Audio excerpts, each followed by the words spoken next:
Bonjour et bienvenue pour la guidance inspiration divine de ce mercredi 25 décembre 2019. Alors aujourd'hui particulièrement, je me suis concentrée, j'ai prié pour avoir un message qui soit comme un cadeau de Noël pour ceux qui regarderont, pour ceux qui auront besoin. Et alors, j'ai été un petit peu remuée de sortir cette carte, la carte Flamme Sœur, plus connue sous le nom de Flamme Jumelle chez nous. Parce que pour être tout à fait honnête, ça fait des années que j'espère que jamais on me demandera, dans ma connexion divine, de parler de ça. Parce que je pense que voilà, je ne vais pas forcément faire plaisir à beaucoup de personnes. Enfin, beaucoup de personnes ne sont pas forcément contentes d'entendre voilà ce que je reçois et ce qui définit du coup mon positionnement par rapport aux flammes jumelles. Alors voilà, c'est le jour pour moi aussi, peut-être que c'est un cadeau de Noël du coup, de ce petit forcing à m'ouvrir et à parler franchement en fait de ce que je reçois depuis plusieurs années à propos des flammes jumelles. Alors aujourd'hui la guidance donc va être un cadeau, je l'espère, pour les personnes qui pensent être dans une relation de flammes jumelles ou qui se posent des questions par rapport aux flammes jumelles. Elle va être un peu plus longue que d'habitude, on s'en fout, c'est Noël. Alors, je vais essayer de résumer un petit peu ce que c'est que les flammes jumelles. Alors, d'après les témoignages que j'ai eus, j'ai sincèrement discuté avec beaucoup de personnes qui se disent être dans une relation de flammes jumelles, qui pensent être dans une relation de flammes jumelles. J'ai recueilli beaucoup de témoignages, j'ai écouté, lu. Et voilà, donc les flammes jumelles en fait sont une énergie qui rassemble deux personnes sous le signe de l'amour inconditionnel et non possessif.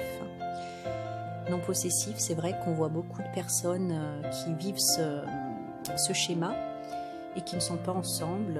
Parfois en fait ils sont mariés chacun de leur côté, ils ont des enfants chacun de leur côté. Il y a en général toujours un hic qui ne leur permet pas d'être ensemble, mais c'est normal, je vais vous expliquer. Donc non possessif, il vaut mieux que ça soit non possessif. Donc ce sont deux âmes en fait qui sont opposées. En général, au niveau de leur goût et de plein de choses, elles sont opposées, mais elles ont la même vibration énergétique et elles s'attirent. L'histoire, c'est qu'elles viennent d'une même âme qui aurait été scindée en deux avant l'incarnation. Donc à l'origine, elles ont connu donc cette séparation originelle qui a été vécue comme une déchirure profonde, un douloureux événement qui laissera donc une empreinte karmique et qui suscitera en chaque âme une quête d'évolution spirituelle, une quête de maturité émotionnelle qui sera relayée au cours de milliers de vies vécues séparément.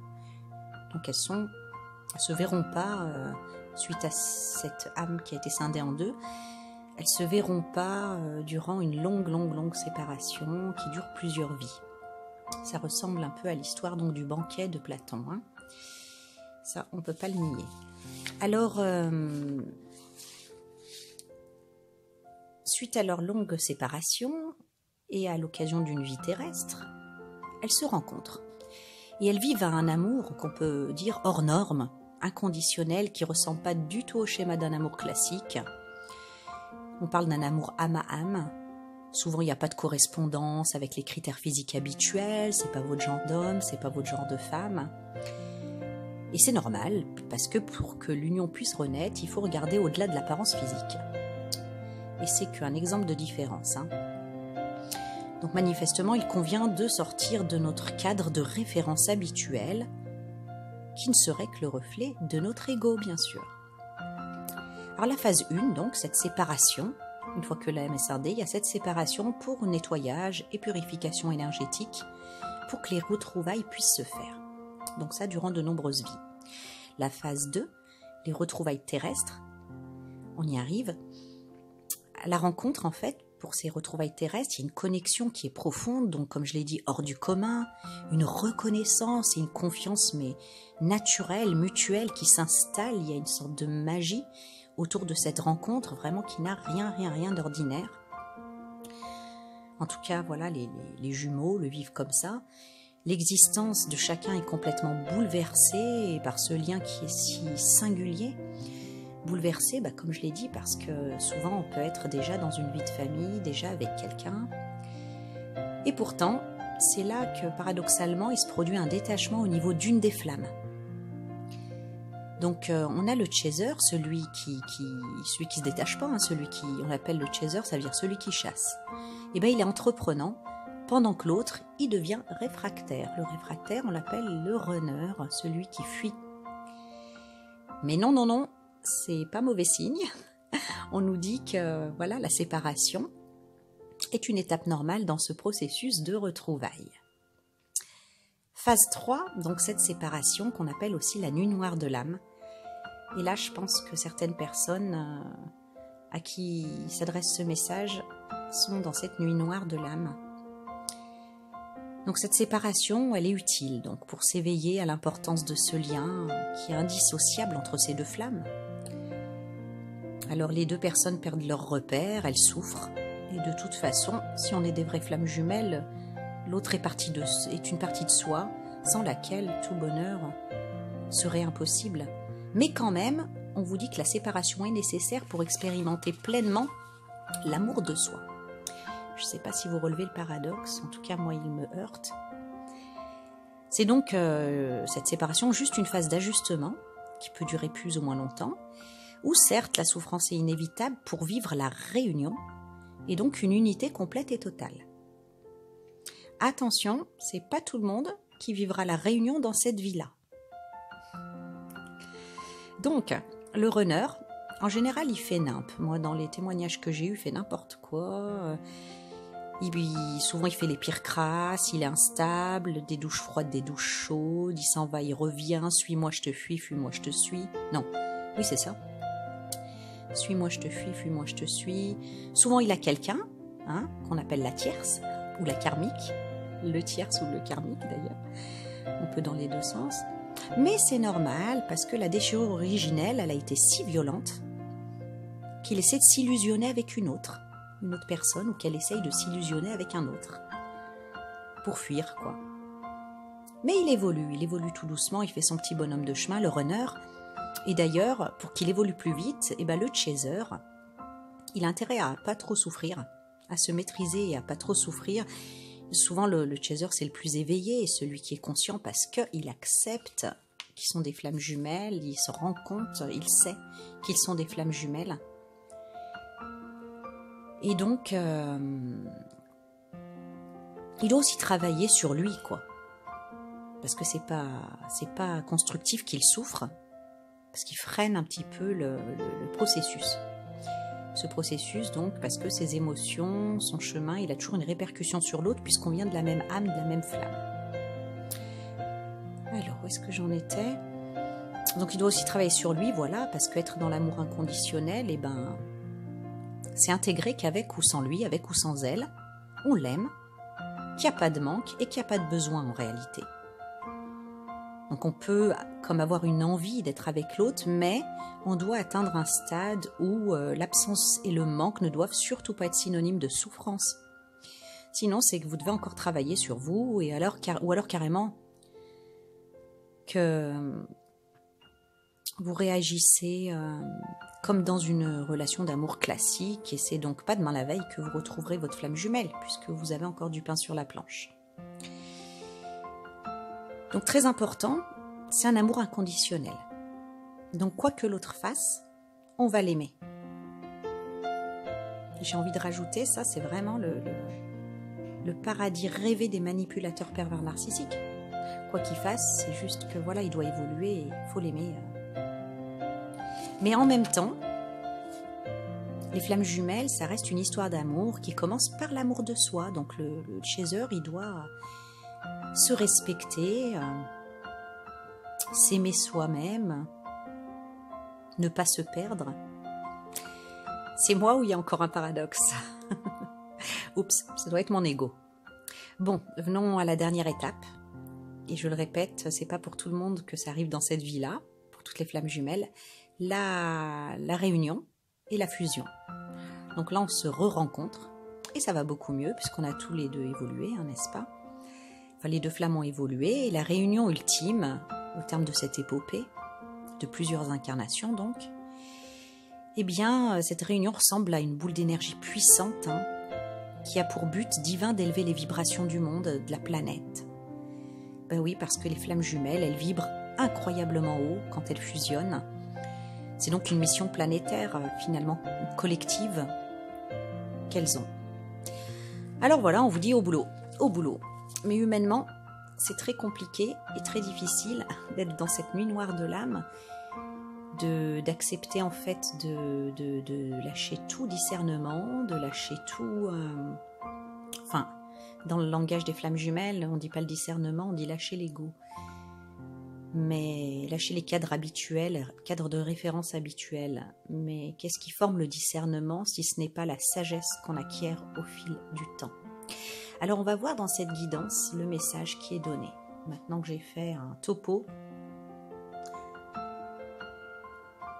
pas très neutre, je l'avoue, mais en tout cas, voilà, j'ai fait de mon mieux. Il y a des choses que je peux pas... Voilà. Alors, nous avons ici le roi des graines Paéon. Le roi des graines Paéon, c'est simple, c'est le médecin des héros et des dieux. Il n'y a aucun trouble qui lui résiste, il donne la guérison instantanée. Instantanée. Donc là, il parle vraiment de guérison. Il y a quelque chose à guérir dans cette perception, dans votre positionnement... Ouais, dans le processus dans lequel vous pensez être. Il y a vraiment une guérison à effectuer. Parce qu'ici, avec l'esclave des feuilles, on me parle de Sisyphe. Alors Sisyphe, c'est le légendaire esclave du règne du feu, hein, et c'est son arrogance qui l'a précipité en esclavage. Il est condamné à rester aux enfers. Mais sa ruse, à Sisyphe, elle en déroute plus d'un. Cette carte, en fait, elle vous avertit d'un personnage rusé et malin qui s'intéresse à vos biens, à vos idées et pas uniquement pour votre bien. Attention, attention. Donc derrière, en fait, le paravent de l'argument en faveur de ce processus des flammes jumelles, selon lequel on accepte l'autre comme il est, dans son authenticité, il fait des erreurs, c'est normal, il est en train d'évoluer, il peut se passer des choses très très moches. Et le réflexe, dans ce processus de flammes jumelles, c'est se dire que c'est normal. Et je vois beaucoup de personnes qui se laissent traiter comme des paillassons, sous prétexte que ces personnes-là sont éveillées, que l'autre est le runner, il est en train d'apprendre et que ils veulent se positionner dans l'amour inconditionnel et donc se laisse faire, se laisse marcher dessus et accepte en fait ce non-respect. Pourtant, c'est paradoxal parce qu'on dit que le but de cette séparation, c'est l'amour de soi, c'est se respecter, etc. Mais là, j'arrive pas à saisir le truc, hein. C'est le serpent qui se mord la queue, on tourne un peu en rond. Donc ici, on vient dire que dans votre situation, en tout cas, vous croyez être dans une relation de flamme jumelle. Et en réalité, c'est une personne qui n'a pas vos intérêts à cœur, qui n'est pas là pour votre bien, mais qui est un personnage rusé et malin, qui n'est pas bon, quoi. On a la centaurée aussi, la centaurée qui a été offerte à Esculape, c'est le centaure Chiron qui a offert à Esculape et qui donne la clarté, la vue, qui redonne la vue. Donc c'est vraiment, on vous demande d'ouvrir les yeux, hein. On vous demande d'ouvrir les yeux par rapport à cette situation. Je vous avais raconté aussi pour la centaurée que, comme dans toute plante, il y a le bon et le mauvais, le bon effet et le mauvais effet. Et l'effet négatif ici avec la centaurée, quand on la met au contact de l'huile d'une lampe, hein, c'est au Moyen-Âge qui faisait ça, elle provoque des hallucinations intenses, de la confusion mentale. Et ça parle vraiment en fait de cette errance douloureuse. De cette errance douloureuse dans laquelle certaines personnes qui se croient dans des relations de flammes jumelles se trouvent. Alors que pour moi, avec Sisyphe ici, ce que je lis de ces cartes, c'est qu'on est dans une relation toxique, tout simplement. Que c'est peut-être effectivement difficile à admettre, que c'est douloureux à admettre. Alors voilà, l'histoire des flammes jumelles, ça a été une béquille pendant un temps, peut-être. Si c'est une béquille pendant un temps, c'est cool, quoi. Voilà, j'ai rien contre parce que ça aide à un moment donné à comme être reconnu dans l'intensité des sentiments qu'on éprouve, dans le côté inédit de cette relation, dans ce qu'elle a d'extraordinaire, de hors norme. On se sent comme validé, on se sent un petit peu soulagé parce que voilà, c'est dur à avaler, hein. Une relation aussi puissante, une attirance, une attraction aussi puissante. Et à la fois, surtout compte tenu de comment ça se déroule, quoi, d'avoir un Sisyphe en face. Donc je comprends que ça puisse être une béquille, je comprends qu'on puisse à un moment donné faire une pause sur cette béquille-là, des flammes jumelles, mais la centaurée ici, elle vous dit, ouvrez les yeux, hein, ouvrez les yeux, vous êtes dans une relation toxique. Et avec le 3 de feuilles, ça parle d'un chagrin d'amour. Ce qui vous arrive, c'est un chagrin d'amour. C'est un énorme chagrin d'amour, une énorme déception.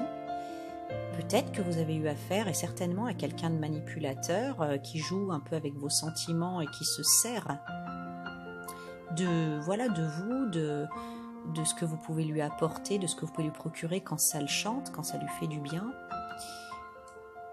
Et qui s'en va, qui revient, qui voilà. Comme vous n'arrivez pas à vous détacher, comme c'est difficile, voilà, il y a certainement un trouble de l'attachement là derrière qu'il faut regarder de plus près, qu'il faudrait guérir. Vous vous reposez sur cette relation, enfin sur cette proposition en tout cas, quoi, de processus de flammes jumelles, mais voilà, ce n'est pas la vérité, ce n'est pas la réalité. La réalité, c'est que vous êtes dans une relation toxique. Dans une relation toxique, il y a toujours l'emprise aussi. Donc les flammes jumelles, ça justifie, ça légitime presque cette emprise dans laquelle vous êtes. Et pourtant, c'est un chagrin d'amour. Donc honnêtement, là, ce qui vous est demandé, c'est de réagir, de guérir de tout ça. Vous savez, en chirurgie, puisque moi je suis dans la médecine, en chirurgie, quand quelqu'un se fait opérer, on préconise le lever précoce. C'est-à-dire que dès le lendemain, on aide la personne à se remettre en condition, à se lever. Alors souvent, ça ne se passe pas super bien. Les personnes ont la tête qui tourne, des nausées, des fois ils font des malaises. Mais ça favorise vraiment une guérison plus rapide. Et là, avec cette histoire de flammes jumelles, vous vous êtes un petit peu comme endormi dans cette histoire-là. Vous n'avez pas fait ce lever précoce qui certes aurait été très très très très très douloureux, mais qui aurait permis une guérison plus rapide. C'est pas grave, hein. En tout cas, voilà, le fait d'être resté alité, allongé dans cette position inconfortable, de ne pas avoir lâché prise et entamer une guérison, c'est encore plus difficile maintenant, mais c'est possible. Moi, avec le roi des graines Paéon, pour moi, c'est un encouragement à guérir. Voilà, un encouragement à guérir. Alors, la carte conseil, la fleur que je vous offre en ce Noël, avec le vert et le rouge. Voilà. Avec le vert et le rouge, c'est la lychnide qui a un message d'exubérance, qui vous dit que vous méritez une vie plus joyeuse et plus exubérante, que vous méritez de connaître la joie, que vous méritez de sortir de cette nuit noire de l'âme, de cette illusion, de cette relation toxique, et de retrouver la joie de vivre, l'élan vital, l'exubérance. Donc cette carte, elle vous dit qu'en chacun de nous, il existe une propension à se réjouir, que c'est un aspect de vous-même que vous avez laissé trop longtemps de côté là jusque-là, et que vous avez perdu la faculté à rire, même à rire de vous-même. Voilà, c'est pas grave, il n'y a pas à se flageller d'être resté, voilà, vous avez fait comme vous avez pu, avec ce que vous aviez à un moment donné, et c'est pas grave, quoi. Ne nous prenons pas trop au sérieux et ne nous soucions pas trop du qu'en dira-t-on, et j'allais même dire de notre propre jugement. Et donc l'esprit, voilà, de la lychnide, il vous recommande l'exubérance, la joie, de vous amuser, de reprendre la joie de vivre, l'élan vital, de rire, et elle vous invite vraiment à lâcher prise. Elle vous demande d'égayer, de faire en sorte d'égayer à nouveau votre vie. Voilà, ne cherchez pas à analyser le pourquoi du comment, cherchez simplement à guérir, à sortir de là et à connaître, voilà, dans le but de connaître de nouveau la joie, la liberté, l'exubérance, et puis l'amour, Vous savez, avec le roi des graines, ça parle souvent d'un homme qui a une influence positive et décisive concernant le problème en question. Donc voilà, pour les personnes qui aiment les hommes, je vous souhaite vraiment que le déclencheur soit une rencontre, et voilà, ne vous bloquez pas en vous disant mais de toute façon je suis indissociable de ma flamme jumelle et je pourrai jamais être heureux ou heureuse sans. Ça, c'est l'effet de l'emprise, tout simplement. Voilà. Et vous voyez comme c'était trouble pendant que je parlais. Il y a vraiment en fait une confusion là qui est assez profonde, et honnêtement, pour que ça tombe le jour où je demande pour vous que cette guidance agisse comme un cadeau de Noël. Vous savez, c'est la naissance du Christ finalement qui est symbolisée par le 25 décembre, par la fête de Noël, la naissance de la nouvelle vie, la renaissance. Voilà. Elle vous demande d'éprouver, la lychnide, le sentiment de libération, et de vous ouvrir à une expérience complètement nouvelle que vous méritez bien. Croyez-y et vivez cela pleinement. Voilà, donc je m'excuse pour les esprits que j'ai heurtés, les personnes qui ne sont peut-être pas prêtes à entendre ce que je viens de dire. Je suis désolée parce que je veux pas vous peiner, parce que voilà, c'est pas pour moi, moi à la limite, voilà, j'ai rien à perdre, rien à gagner, à dire ça, mais juste j'aime pas heurter les gens, j'aime pas contrarier en fait, tout simplement, déjà de nature. Mais bon, le message était là et je ne pouvais plus me défiler, donc voilà, peut-être que ça sera pour plus tard pour certaines personnes, et puis voilà. En tout cas, je vous souhaite une belle guérison, je vous souhaite un joyeux Noël, et j'espère que cette guidance agira comme un cadeau aujourd'hui, comme le cadeau de ma part et de la part de la lumière, de la source divine qui me guide pour vous. Je vous embrasse et je vous retrouve demain pour un nouveau message Inspiration divine. Au revoir.